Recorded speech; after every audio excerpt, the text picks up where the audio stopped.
ਨੇ ਦੋਵੇਂ ਔਰ ਕ੍ਰਾਸ ਜਿਹੜੀ ਨੀਲੀ ਰਾਵੀ ਦਾ ਉਹਦਾ ਬਾਡੀ ਸਟਰਕਚਰ ਵੀ ਵੱਡਾ ਹੈ, ਉਹ ਦੁੱਧ ਵੀ ਲੰਮਾ ਦਿੰਦੀ ਏ, ਉਹਦੇ ਥਣਾ ਦਾ ਵੀ ਜਿਹੜਾ ਨਾ ਉਹ ਬਿਰਲਾ ਫਾਸਲੇ ਹਰ ਚੀਜ਼ 'ਚ ਨੀਲੀ ਰਾਵੀ ਵੱਜ ਜਾਂਦੀ ਹੈ। ਨੀਲੀ ਚੋਂ ਵੀ ਤੇ ਰਾਵੀ 'ਚ ਵੀ ਕੁਝ ਚੀਜ਼ਾਂ ਰਾਵੀ 'ਚ ਨੇ ਤੇ ਜ਼ਿਆਦਾ ਚੀਜ਼ਾਂ ਤਜਰਬੇ ਦੇ ਨਾਲ ਨੀਲੀ 'ਚ ਨੇ, ਲੇਕਿਨ ਜਦੋਂ ਇਹ ਕ੍ਰਾਸ ਮਿਲਦਾ ਤੇ ਫਿਰ ਇਹ ਚੀਜ਼ਾਂ ਮਿਕਸ ਹੋ ਕੇ ਅਗਾਂਹ ਨਿਕਲ ਜਾਂਦੀਆਂ ਨੇ।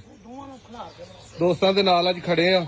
ਇੱਕ ਮੈਂ ਹੋਰ ਗੱਲ ਕਹਿਣਾ ਚਾਹਨਾ ਵਾਂ। ਫੀ ਸਾਹਿਬ ਨੇ, ਫੀ ਸਾਹਿਬ ਕੀ ਹਾਲ ਹੈ ਭਾਈ ਦਾ? ਠੀਕ ਹੋ? ਅੱਲਾ ਦਾ ਸ਼ੁਕਰ। ਫੀ ਸਾਹਿਬ ਜੀ ਮਾਲ ਸਾਂਭਦੇ ਨੇ, ਸਾਰਾ ਦਿਨ ਇਹਨਾਂ ਦੀ ਮਿਹਨਤ ਹੁੰਦੀ ਹੈ।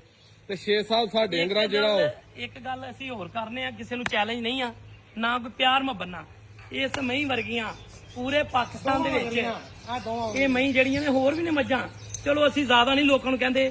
ਇਸ ਮਹੀਂ ਨਾਲ ਦੀਆਂ 2 ਮਹੀਂ ਕੋਈ ਬੰਦਾ ਕੱਢ ਕੇ ਸ਼ੌਕ ਨਾ ਵਹਾਵੇ ਕਿ ਸਾਡੇ ਕੋਲ ਮੱਝਾਂ ਹੈਗੀਆਂ, ਤੇ ਅਸੀਂ ਇਨਸ਼ਾਅੱਲਾ ਤਾਲਾ ਉਸ ਬੰਦੇ ਦੇ ਗਲ 'ਚ ਵੀ 5-5 ਹਜ਼ਾਰ ਦਾ ਹਾਰ, ਉਸ ਮੱਝ ਦੇ ਗਲ 'ਚ ਵੀ ਹਾਰ ਆਪਣੀ ਖੁਸ਼ੀ ਨਾਲ ਪਾ ਕੇ ਆਵਾਂਗੇ ਕਿ ਵਾਕਿਆ ਉਸ ਬੰਦੇ ਨੇ ਵੀ ਸ਼ੌਕ ਕੀਤਾ ਹੈ। ਇਹ ਕਿਸੇ ਨੂੰ ਕੋਈ ਤੰਜ਼ ਨਹੀਂ, ਕੋਈ ਕਿਸੇ ਨਾਲ 5-5 ਹਜ਼ਾਰ ਦਾ ਇੱਕ ਨੋਟ ਦਾ ਕਿ ਸਾਰਾ? ਕੋਈ ਲੱਖ ਦੀ ਕਾਪੀ ਪੂਰੀ ਸਮਝੋ ਤੇ ਗੱਲ 'ਚ ਪਾ ਕੇ ਆਵਾਂਗੇ।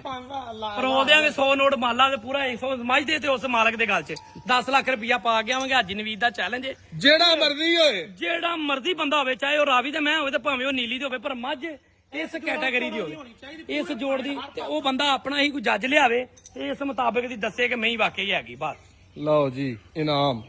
ਵੀਡੀਓ ਅੱਛੀ ਲੱਗੇ ਦੋਸਤੋ ਸ਼ੇਅਰ ਕਰਨਾ ਹੈ ਤੇ ਨੀਲੀ ਰਾਵੀ ਲਵਰਸ ਵਾਲਿਆਂ ਨੇ ਲਾਜ਼ਮੀ ਦੱਸਣਾ ਹੈ ਕਿ ਮੱਝ ਆ ਰਾਵੀ ਦੀ ਕੈਸੀ ਲੱਗੀ ਏ ਤੇ ਨੀਲੀ ਦੀਆਂ ਕੈਸੀਆਂ ਲੱਗੀਆਂ ਨੇ।